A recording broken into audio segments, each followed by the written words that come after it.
The cantina on Kepler 7 station buzzed with the usual mix of alien voices and clinking glasses. But something felt different tonight. The air carried tension that made even the hardiest spacers glance over their shoulders. Nervously, Zethris sat in his usual corner booth, his chitinous exoskeleton bearing the scars of countless battles across 3 galactic wars spanning 200 standard years.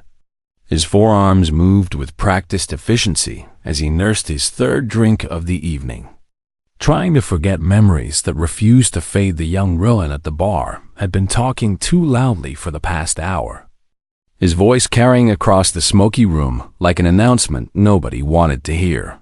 "I tell you, when I finish academy training, I want to serve with the human Marines," the recruit declared, his scaled chest puffed with pride that made the older patrons exchange worried glances. "Those humans are legends. They saved the Centauri colonies single-handedly, fought off the machine hegemony at Delta Prime, and everyone knows they turned the tide at the Battle of 7 Suns." The cantina fell silent, as if someone had sucked all the air from the room. Conversations died mid-sentence, drinks paused halfway to lips, and even the automated music system seemed to lower its volume in response to the sudden shift in atmospheres, and Bay's mandibles clicked involuntarily, a nervous habit he had developed during his first combat deployment. His primary arms gripped his glass so tightly that hairline cracks appeared in the crystal surface. The Rillen continued, oblivious to the change around him. "My cousin served with a human unit during the border wars, and he said they were the bravest warriors he had ever seen. Fearless in battle, loyal to their allies, and they never leave anyone behind." An elderly Centaurian merchant whispered something to his companion and quickly finished his drink before leaving, his departure followed by several other patrons who suddenly remembered urgent business elsewhere as they watched the exodus with growing unease, knowing that he should leave too, should walk away and let the young fool learn the truth some other way. But something deep inside him refused to let the recruit continue living in dangerous ignorance. "Kid," Zethkri called out, his voice carrying the weight of authority that came from surviving battles that had claimed entire fleets. The Rillen turned toward him with eager eyes, clearly hoping to hear more war stories from someone who bore the unmistakable marks of a veteran. "You want to fight alongside humans?" Zethkri asked, his tone carefully neutral despite the emotions churning beneath his scarred exterior. "Yes, sir. It would be the greatest honor of my military career." Zethkri studied the young face before him, seeing his own naive enthusiasm from decades past, back when he believed that courage and skill were the only things that mattered in war. "Sit down," he said finally.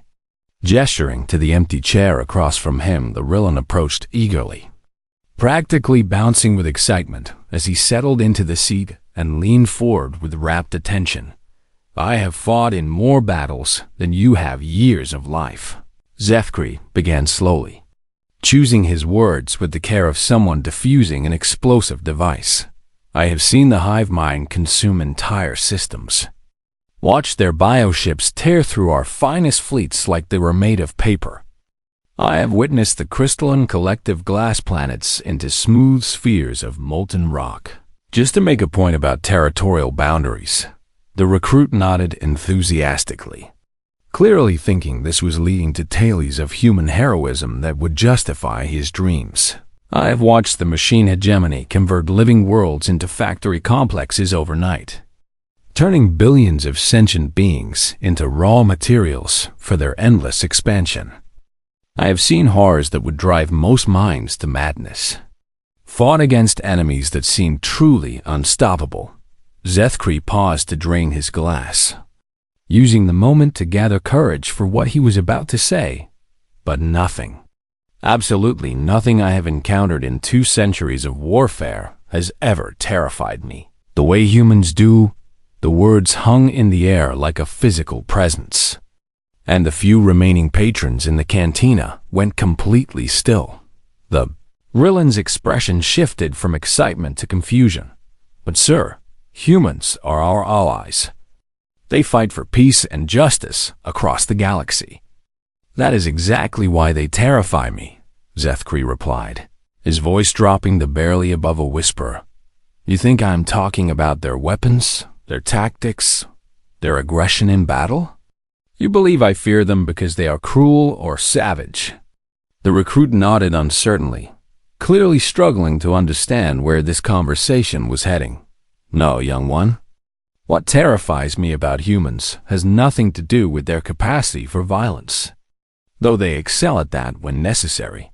Zethkri leaned forward, his compound eyes reflecting the cantina's dim lighting like fractured mirrors.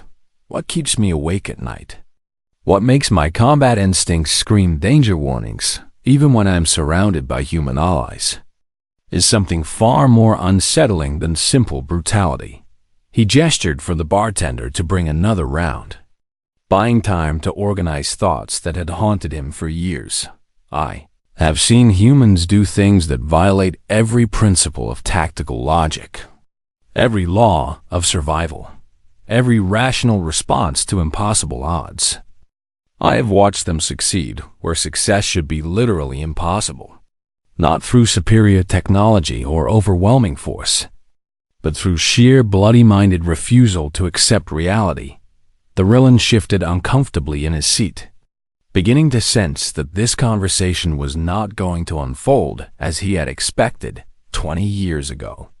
During the border wars against the Shektar Empire, I learned something about humans that changed my understanding of what it means to be truly dangerous.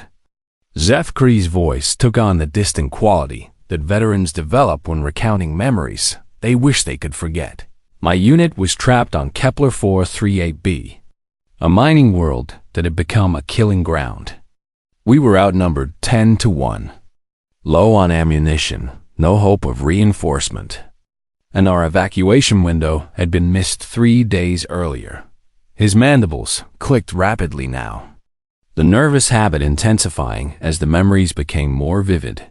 We had accepted our fate, made peace with our gods, and prepared to die with whatever honor we could manage in our final moments. The cantina had become so quiet that the hum of the life support system seemed unnaturally loud. That was when the humans arrived, and everything I thought I knew about warfare, about logic, about the fundamental nature of reality itself, began to unravel.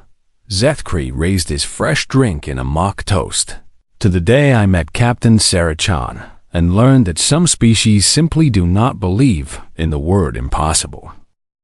The memory hit Zethkri like a physical blow as he transported himself back 20 years to that hellish mining world where everything he believed about warfare died, alongside his naive assumptions about human nature. Kepler 438b had been a routine assignment initially, just another border world that needed protection from sector raiders who were pushing deeper into disputed territory with increasing boldness and aggression.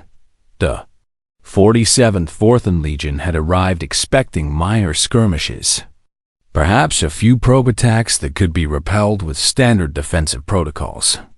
But instead, they found themselves facing a full invasion force that had been planning this assault for months. We held the mining complex for 6 days.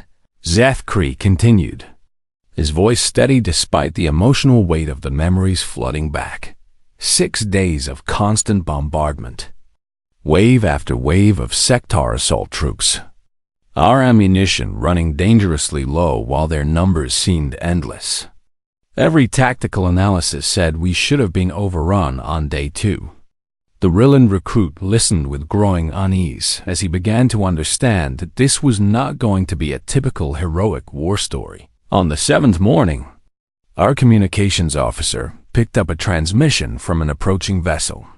A single ship, civilian registration, identifying itself as Murphy's Law and requesting permission to land. Zethkri paused to take another drink, remembering the mixture of hope and despair that had filled him when he realized their rescue consisted of one small cargo freighter, Captain Sarah. Chun walked into our command bunker like she was arriving at a social gathering rather than a war zone. She was average height for a human, unremarkable features, wearing a simple flight suit that had seen better decades. The veteran's mandibles clicked as he recalled the moment that had changed his entire worldview. My commanding officer, General Vaxter, explained our situation with the brutal honesty that comes from accepting inevitable death. We were surrounded, outnumbered, outgunned, and had perhaps 12 hours before our final defensive line collapsed. Zethkri's voice took on an incredulous tone as he continued. Captain Chen listened to this death sentence with the sort of polite attention you might give to weather reports, nodding occasionally and asking technical questions about enemy positions and defensive capabilities.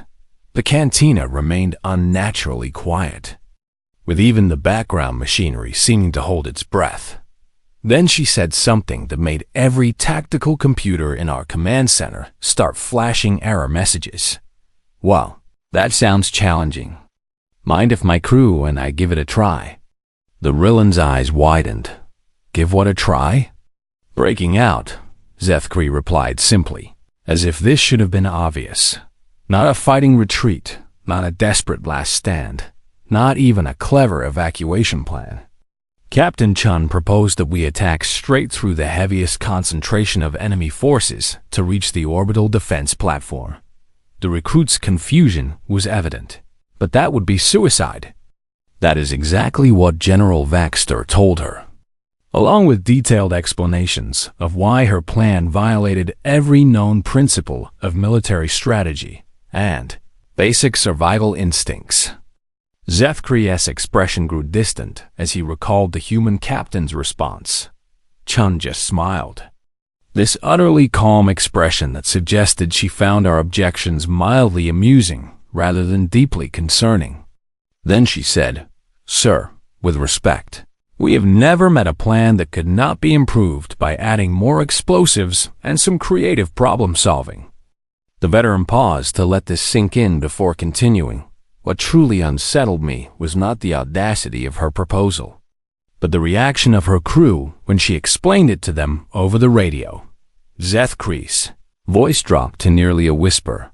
They were excited, not resigned to necessary sacrifice, not grimly determined to do their duty, but actually enthusiastic about charging into certain death. He could still remember the sounds coming from the human ship's communication system. Laughter, eager voices talking over each other. Someone asking if they could try something fun with the mining explosives.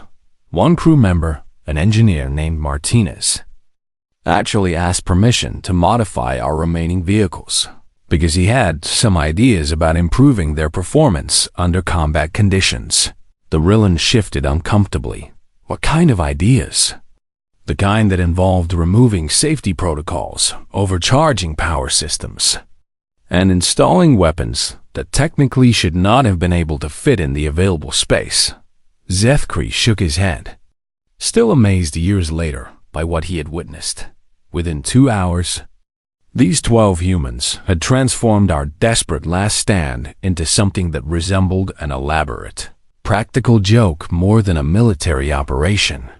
He described how the humans had somehow convinced half his unit to participate in what they called aggressive improvisation, turning defensive positions into mobile assault platforms and jury-rigging equipment in ways that violated manufacturer specifications by impressive margins.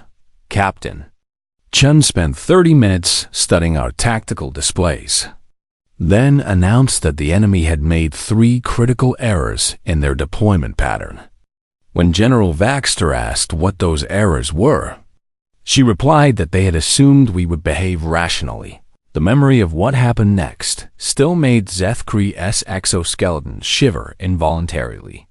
The attack began at dawn, and for the first 10 minutes, everything went exactly as badly as our tactical computers had predicted. We lost 2 vehicles immediately, took heavy casualties, and found ourselves pinned down just outside our own defensive perimeter. His voice grew stronger as he recalled the turning point. That was when the humans began to demonstrate why they terrify me more than any enemy I have ever faced. Zefkri leaned forward intensely. Instead of recognizing defeat and attempting to withdraw, they treated each setback as a puzzle to be solved. When their first approach failed, Martinez simply rerouted power from life, support to weapons, and punched through the enemy line with a vehicle that was technically on fire. The veteran's account grew more animated as he described the impossible series of events that followed when Chun's communication equipment was destroyed by enemy fire. She improvised new tactics by having her crew sing coordination signals. When their primary weapons overheated, they began using mining equipment as improvised artillery. He paused to gauge the Rillan's reaction before delivering the most disturbing part of his story. But what truly frightened me was not their adaptability or their refusal to surrender. It was the way they remained cheerful throughout the entire ordeal, treating mortal danger like an interesting technical challenge rather than a threat to their existence. Zefkri's voice carried a note of awe mixed with genuine terror. By the time we reached the orbital platform, half our enemy forces had withdrawn in confusion because our behavior had become so unpredictable that their tactical algorithms simply gave up trying to counter it. The cantina fell silent again as the implications of this story settled over the listeners. The Rillan recruit sat in stunned silence for several moments, clearly struggling to process what he had just heard about the Border Wars incident. His scaled features showed the kind of confusion that comes from having fundamental assumptions challenged. "But sir," he finally managed, "that sounds like they saved your unit through brilliant tactical innovation." Zefkri's mandibles clicked in what might have been dark amusement. That is exactly the kind of thinking that makes humans so terrifying.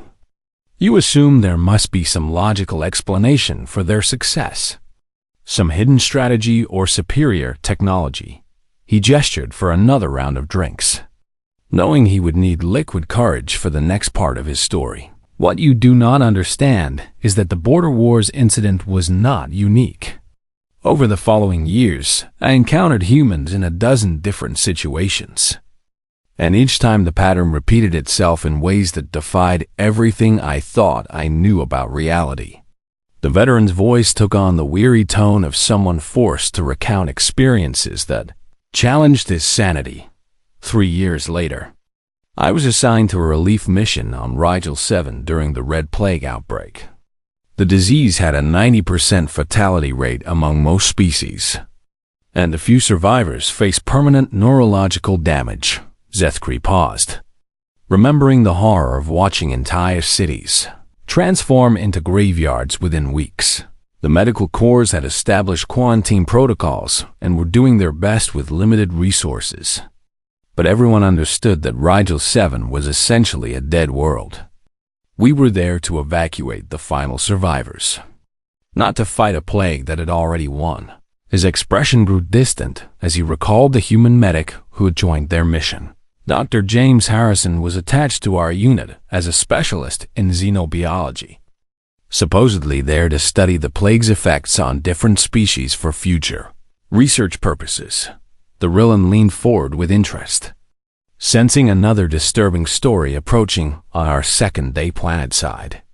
Dr. Harrison asked for volunteers to help him test an experimental vaccine he had developed during the flight to Rigel 7.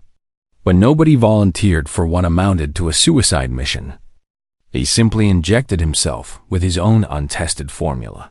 Zefkri's voice carried a note of incredulous disbelief. He deliberately exposed himself to a plague that had killed billions, using his own body as a laboratory because he could not find volunteers willing to risk certain death. The recruit's eyes widened. Did the vaccine work? That is the wrong question, Zefkri replied sharply. The right question is, what kind of being voluntarily contracts a lethal disease? Because testing it on someone else would be unethical. He continued with growing intensity. Dr. Harrison spent the next 72 hours dying slowly while monitoring his own symptoms and adjusting the vaccine formula. By the fourth day, he had developed a treatment that worked, and immediately began administering it to plague victims, despite being barely conscious from his own infection. The veteran shook his head in amazement when I asked him why he had risked everything for strangers on a doomed world. He looked at me like I had asked why water flows downhill. Because someone had to, he said, as if this was the most obvious thing in the universe. Zethkri took a long drink before continuing. 2 weeks later, Rigel 7 was declared plague-free. Dr. Harrison had saved an entire world by refusing to accept that some problems cannot be solved through personal sacrifice. The Rillan appeared deeply troubled by this account. That does sound terrifying. In a way I cannot quite understand. The pattern became clearer during my next encounter with humans. Zethkri continued. I was assigned to a deep space patrol when our ship suffered catastrophic engine failure near the Proxima Nebula. Our FTL drive was completely dead. Life support was failing, and we were drifting in deep space with no hope of rescue. His voice took on the flat tone of someone recounting a nightmare. Our chief engineer gave us 18 hours before total system failure, and even that estimate assumed we could maintain current power levels without running additional equipment. The veteran's mandibles clicked rapidly as he recalled their desperate situation. That was when engineer Maria Santos emerged from the engine compartment covered in grease and carrying what appeared to be components from the ship's kitchen facilities. She announced that she had figured out a temporary solution using spare parts, coffee machine components, and what she called aggressive optimism. Zethkri gestured helplessly. The physics should have been impossible.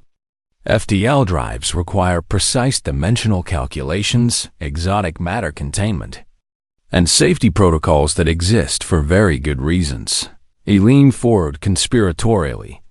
Maria bypassed approximately 60% of those safety protocols, replaced critical components with improvised substitutes, and somehow created a functional FTL system using equipment that was never designed to handle dimensional stress. The recruit looked puzzled. How is that possible? It should not be possible, Zethkri emphasized. But Maria simply refused to believe in the word impossible. When our computer systems declared her modifications would result in catastrophic failure, she replied that computers lack imagination and proceeded anyway. His voice grew increasingly amazed as he continued. Not only did her improvised engine work, but it actually performed better than our original system. We broke 3 speed records on our way back to port, and the modifications were eventually adopted as standard upgrades across the fleet. Zethkri paused to let this sink in before moving to his final example, but perhaps the most disturbing demonstration of human behavior occurred during a diplomatic mission to the Andromeda system, where the Kepler Union and the Star Confederacy had been fighting a territorial war for over 500 years. The veteran's tone became almost reverent. Generations of diplomats from dozens of species had attempted to broker peace between these two civilizations. Every negotiation had failed because their fundamental cultural differences made compromise impossible. He described the seemingly hopeless situation: 2 species with completely incompatible value systems, centuries of accumulated grievances, and territorial disputes that involved core identity issues for both sides. Ambassador Rodriguez arrived at the peace talks with a single briefcase containing what he called cultural exchange materials. Within 6 hours of his arrival, he had both delegations sharing meals and telling stories about their childhoods. Zethkri's mandibles spread in what might have been amazement. His method was so simple that it defied every principle of advanced diplomacy. He got them drunk on human alcohol and asked them to share embarrassing personal anecdotes. The Rillan looked incredulous. That ended a 500-year war? The peace treaty was signed 3 days later. Zethkri confirmed, Ambassador Rodriguez had somehow recognized that both species shared similar cultural concepts of family and humor, then exploited these commonalities to create personal bonds that transcended political differences. The veteran's voice grew thoughtful, but what truly disturbed me was not the success of his unconventional methods. It was the realization that humans approach every problem with the assumption that a solution exists, even when all evidence suggests otherwise. He looked directly at the young Rillan. Do you begin to see the pattern that terrifies me? Humans do not just break rules or ignore limitations. They fundamentally reject the concept that anything is truly impossible. Zethkri's voice dropped to a whisper. Where every other species sees barriers, humans see suggestions. Where we accept defeat, they see interesting challenges. Where we recognize the limits of reality, they see opportunities for creative problem-solving. The cantina remained silent as the implications of these stories settled over the few remaining patrons. The Rillan recruit had grown progressively more unsettled as Zethkri's stories accumulated, but nothing could have prepared him for what the veteran was about to share. The old warrior's exoskeleton seemed to dim as he prepared to recount the memory that haunted his deepest nightmares. All of those experiences were disturbing in their own way. Zethkri began slowly, but they were nothing compared to what I witnessed during the defense of Terra Nova. His voice carried the weight of someone approaching a psychological wound that had never properly healed. 5 years ago, the Void Swarm emerged from dark space and began consuming everything in its path. This was not a conventional enemy with territory to defend or resources to protect, but a galaxy-consuming plague that converted matter into more of itself. The veteran's mandibles clicked nervously as he recalled humanity's first encounter with true cosmic horror. The swarm had already devoured 6 star systems by the time our combined fleets managed to slow their advance, and every tactical analysis concluded that stopping them was impossible. The best we could hope for was organized evacuation of populated worlds before they arrived. Zethkri paused to fortify himself with another drink before continuing. Terra Nova housed the last refugee population from 6 different civilizations. Nearly 50 million beings who had fled their homeworlds ahead of the swarm's advance. The planet had become a symbol of hope for everyone displaced by this cosmic disaster. His voice grew heavier. When the swarm entered the Terra Nova system, every military strategist agreed that evacuation was the only rational option. The refugee ships could save perhaps 10% of the population if they departed. Immediately, the Rillan interrupted. But surely some evacuation was better than total loss? That is exactly what every logical species concluded. Zethkri replied grimly. Every species except humans. He leaned forward, his compound eyes reflecting painful memories. The human fleet commander, Admiral Catherine Walsh, received evacuation orders from the Joint Command and simply refused to acknowledge them. When pressed for an explanation, she stated that Terra Nova would not be abandoned while there were still civilians alive on the surface. The veteran's voice took on an incredulous tone. Not because the plan had strategic value, not because they had a plan to defeat the swarm, but because abandoning refugees violated their moral principles. Zethkri described the impossible mathematics of the situation. The Void Swarm numbered in the trillions, literally infinite as far as any practical measurement could determine. The combined defense fleet consisted of 800 ships crewed by various species, with humans representing only 30,000 personnel. He shook his head in amazement. Every computer model predicted total annihilation within 6 hours of first contact. Yet Admiral Walsh began issuing orders for defensive positions as if victory was not only possible, but inevitable.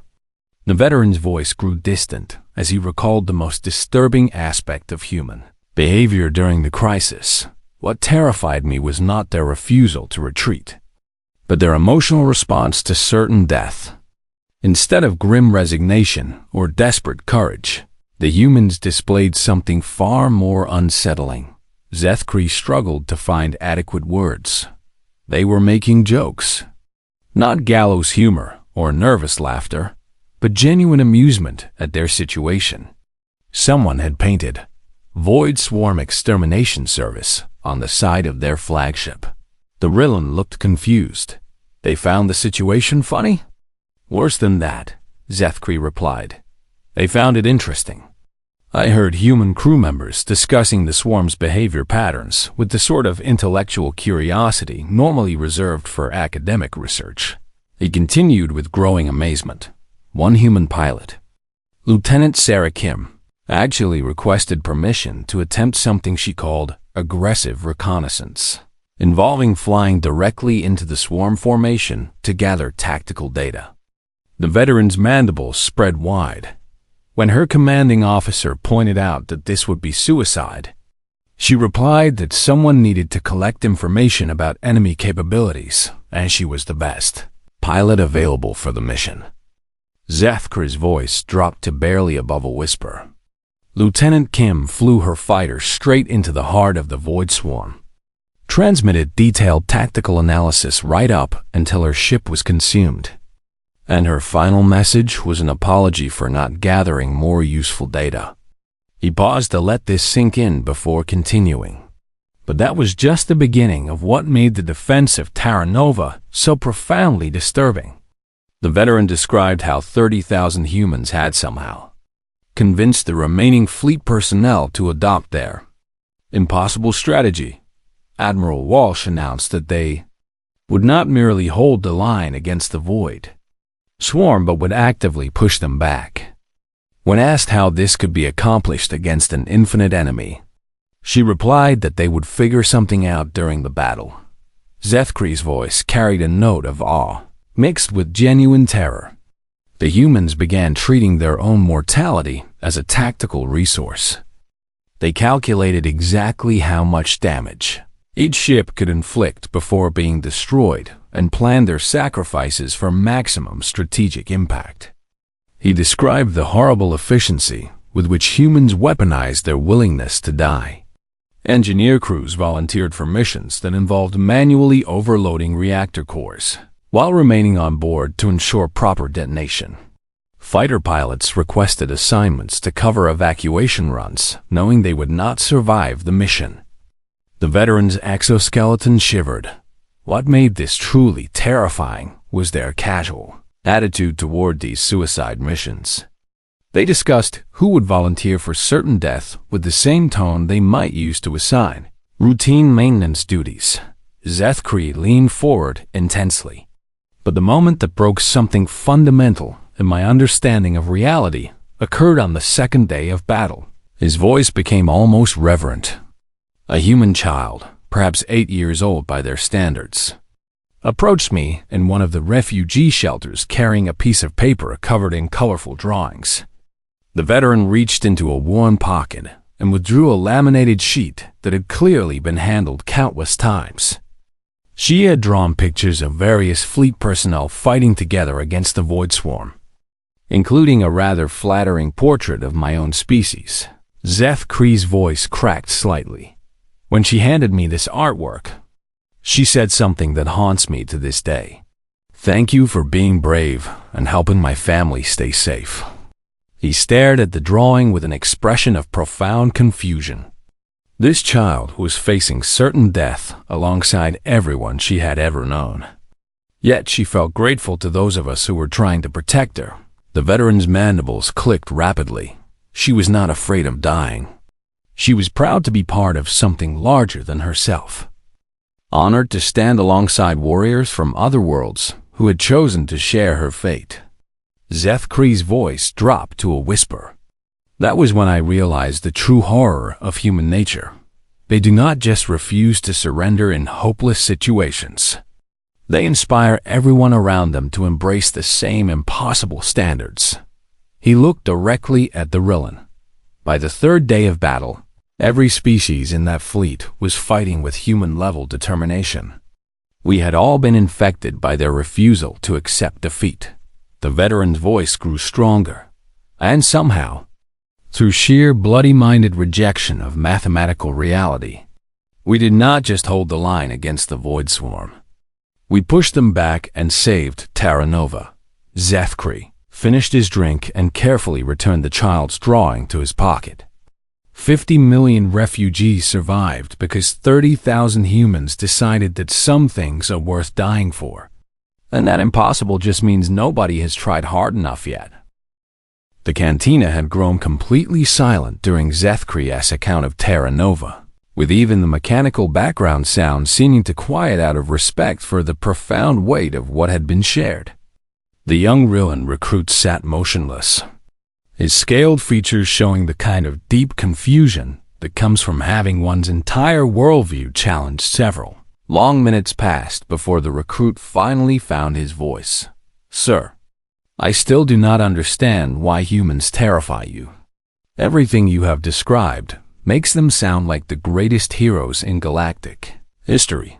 Zethkri's mandibles clicked in what might have been sad amusement. "That is exactly the problem, young one.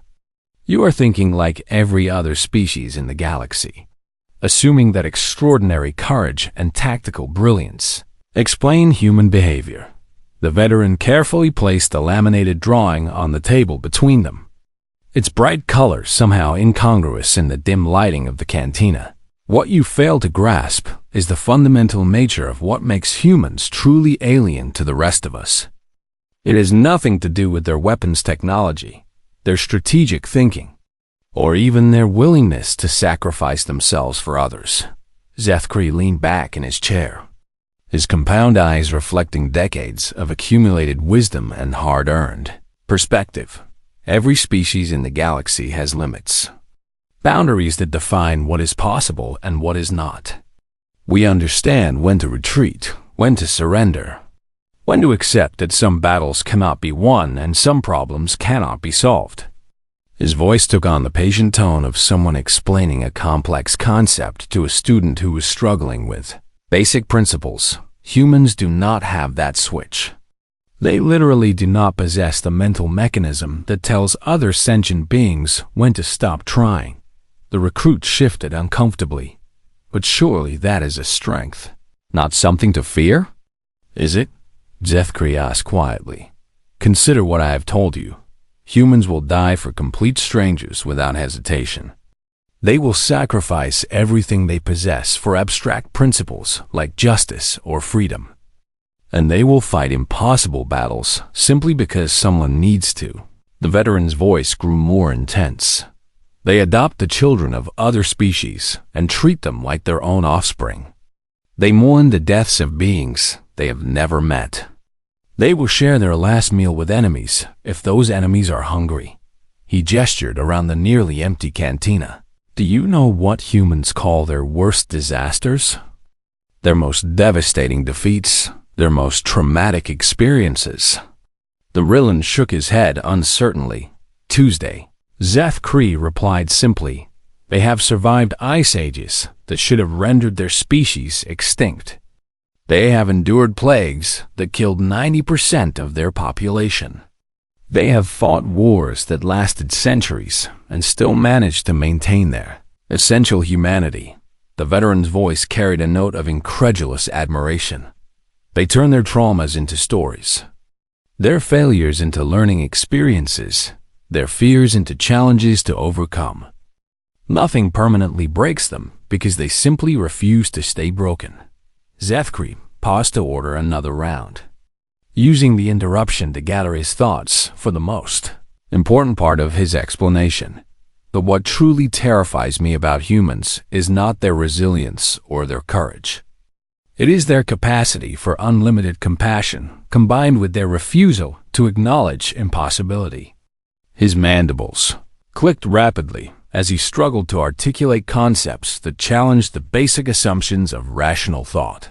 "They will extend friendship to sworn enemies, offer aid to those who have wronged them, and forgive transgressions that would fuel blood feuds among other species for generations." The veteran's voice dropped to barely above a whisper. "And they expect nothing in return." Human kindness is not a transaction or a strategic calculation, but simply how they interact with the universe. Zethkri looked directly at the young recruit.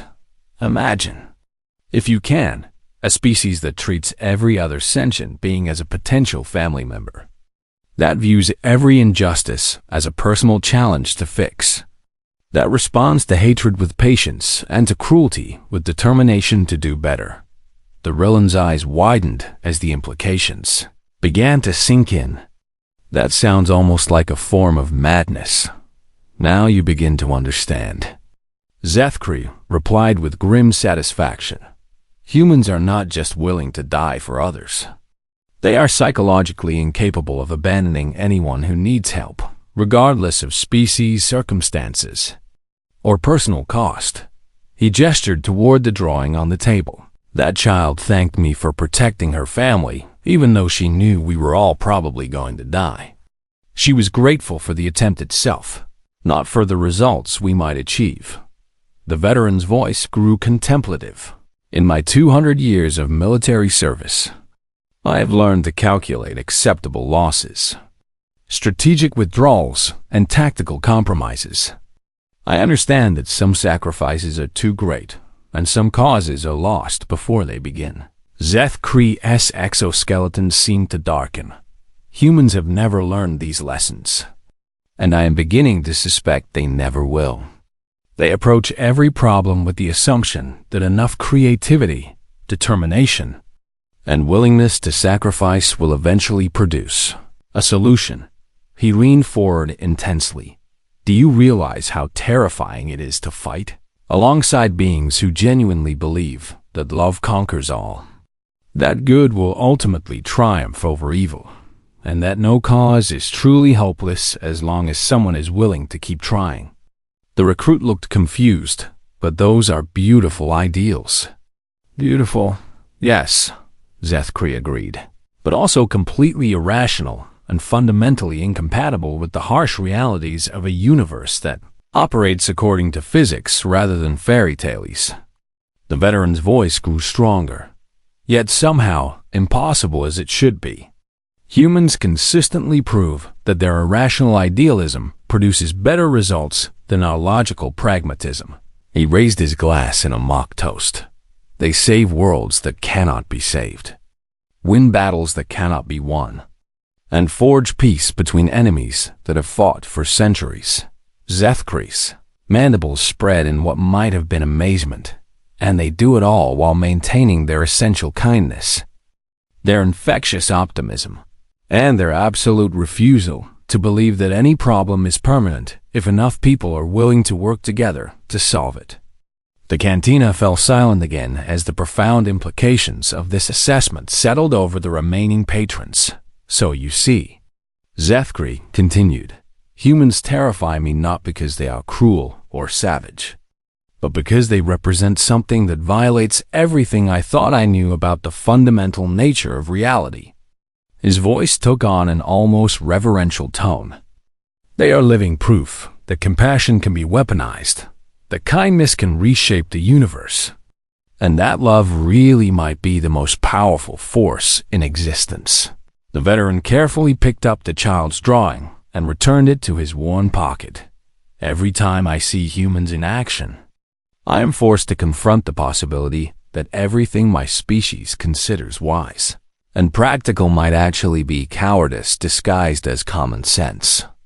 Zethkri looked directly at the young Rillan. You asked if I regret fighting alongside humans. The answer is complicated. He paused for a long moment before continuing. I regret losing my comfortable certainties about what is possible and what is not. I regret having my understanding of reality permanently altered by witnessing impossible things become routine.